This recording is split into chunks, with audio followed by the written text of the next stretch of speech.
March 2025 আমার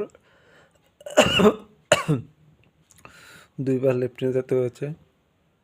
কী জানি মিশিয়ে দিয়েছে খাবারের মধ্যে, তার জন্য দুইবার লেফটেন্যান্ট যেতে হয়েছে। আমাকে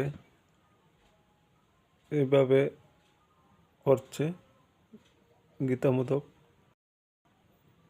অর্থমূলক সমস্যার মধ্যে জড়িত আছে, এইভাবে করছে। তার জন্য প্রশাসন কাছে আমি আবেদন করছি, প্রশাসন কাছে যেন আইনত ব্যবস্থা নেই।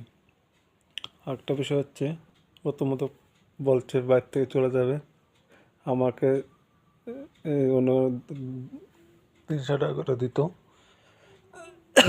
প্রত্যেক বাজারে দোকানে গিয়ে বসলে, এবং মালও নেওয়া হয়তো। এখন বলছে কাল বাজারে যাবে না, অটোওয়ালারে মাল জেনে তাকে না করে দিতে হয়েছে, এবং মিথ্যা আশ্রয় নিচ্ছে, মিথ্যা কথা বলছে, অনেক কিছুতে মিথ্যা কথা বলছে। এবং আমাকে বলছে SDM বলে আমার বাবা লাগে, পুলিশ প্রশাসন আমার বাবা লাগে, জজ আমার বাপ লাগে, এভাবে কথা বলছে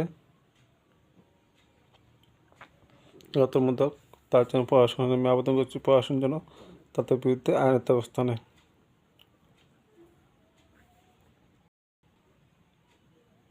এবং আমি বলেছিলাম আমি ভাত কী দেখাবো, তো বলছে এমনি খাই নিতাম খালি ভাত। তো আমি বলছি ডিম ব্যবহার করে দেওয়ার জন্য, পারতো না ডিম ব্যবহার করতে, করে দিত। এবার আমি বলছি তাহলে আমি ভাত খাবো না, কি তাহলে খাইলে ভাত কীভাবে খাবো, তো খাইতে পারতো না। এবার বলছে তোর এইভাবে তেল খুলবো, মানে আমাকে তেল খুলবে, ওইভাবে তেল খুলবে বলেছে। কে বলেছে? গীতামূলক, মানে আমাকে নাকে মারবে, এভাবে বলছে গীতামূলকে। তার জন্য আমি প্রশাসনের কাছে আবেদন করছি, প্রশাসন যেন তাদের বিরুদ্ধে আইনত ব্যবস্থা নেয়। আর যদি মধ্যে বাড়িতে চলে যায়, তাহলে আমার খাবারের ব্যবস্থা, আমার বাড়ির খরচ সব কিছু দিয়ে যেন যায়, নাহলে আইনত ব্যবস্থা নেওয়ার জন্য আমি প্রশাসনের কাছে আবেদন করছি। জয় হিন্দ।